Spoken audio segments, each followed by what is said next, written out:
At the time of our visit to fourth generation farmer Chinn, it is almost St George's Day in the Wye Valley, Herefordshire, where fields of asparagus await the feast of England's dragon-slaying patron saint on 23rd of April, the official start of the growing season. Asparagus is a really unique crop. It's very unusual as a vegetable. It's much more like a fruit crop in terms of it's there for 10 years in the ground, hiding away. The other unique feature about the asparagus, because it's coming from that root underneath the ground, we've got to protect it. We can't just keep harvesting and harvesting and harvesting all the way through the summer. At some point, we've got to allow it to recharge itself, which is exactly what this is I'm standing in now. This is the asparagus spears that have been allowed to grow away into a fern. That's capturing the sun's energy and recharging the root system that's down below. So because of the unique nature of the UK season, we have a winter. We can't grow anything through that winter, there's not enough sunlight, so we have to stop cutting the asparagus on the 21st of June. That allows us then to charge that fern growth up, and that charges the roots through the summer before that fern will naturally senesce off and die off through the winter period. So that's why our season is really uniquely short. We've only got it for a couple of months. When it's gone, it's gone. So we've got the green asparagus, which this field we're standing in, which is what, as a sort of English-speaking sort of nation, that's what we really know and love. We've got white asparagus, which is actually the same plant, but it's buried underneath a mound of soil, so it doesn't catch the sunlight and it doesn't turn green. And then we've got a purple asparagus, which is a variety that's bred to have more of the anthycyatin in it, and that purple in colour, which is actually also very sweet and tender, so almost a salad variety. These two varieties have even shorter growing seasons than classic green, but the Chinn family business, Wye Valley Produce, has become quite well known for all three, as Chris puts it. A modest way of saying they're renowned, in fact, for their quality and consistency, despite only producing them since 2004. The Wye Valley has since proven optimal for this vegetable too, in its particular confluence of climate, landscape and soil type. Wine growers call it terroir, a term that Chris says has much more direct impact on produce like asparagus.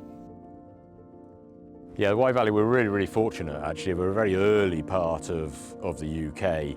Everyone thinks of the south coast would be earlier, but we do get a lot of those prevailing southwesterly winds and the mid-Atlantic current bringing the heat from the Caribbean actually all the way into southwest England, and it catches us. We lose most of the rain in Wales as well, so that's quite handy.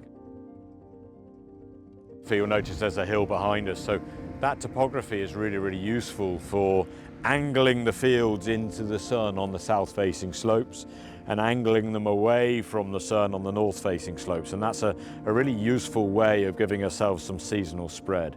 And we can put polytunnels up on the south-facing slopes, as we've got here, to promote early production and hide some crop away on the north-facing slopes to perhaps extend the season later into the summer. The current Wye Valley range also runs to many other soft fruits and vegetables, including the fresh rhubarb on the north slope that is also shipped to Spinneys, and the sweet summer blueberries that soon will be. Finding regional growers like Chinn to supply unusual or niche short-season produce is important to Spinneys, and we have access to such producers in the UK through a highly specialised intermediary that is Mudwall's Food Group.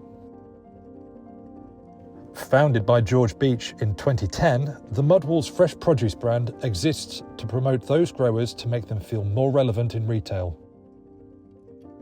The Chinns of Cobry Farms duly supply the asparagus that has become a kind of icon of English agriculture, with every shipment a delivery on that Mudwall's Fresh Produce promise.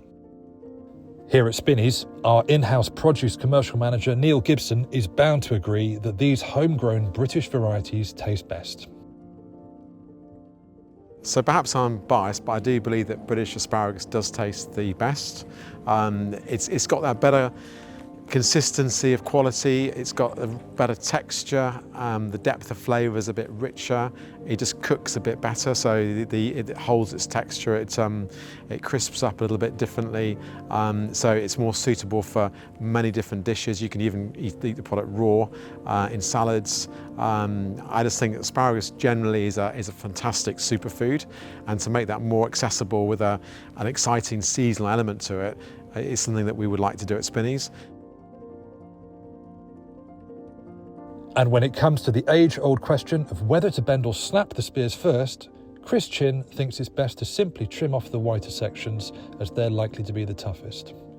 All asparagus can be eaten raw, he reminds us, and cooking only softens it up.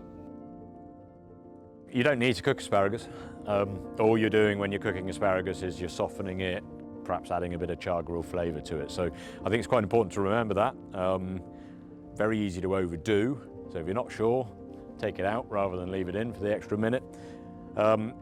Probably the best way of cooking asparagus, I boil it quite often, but to get more flavour out of it, to really focus those flavours, then bake it, grill it, barbecue it, bry it, all of those things there.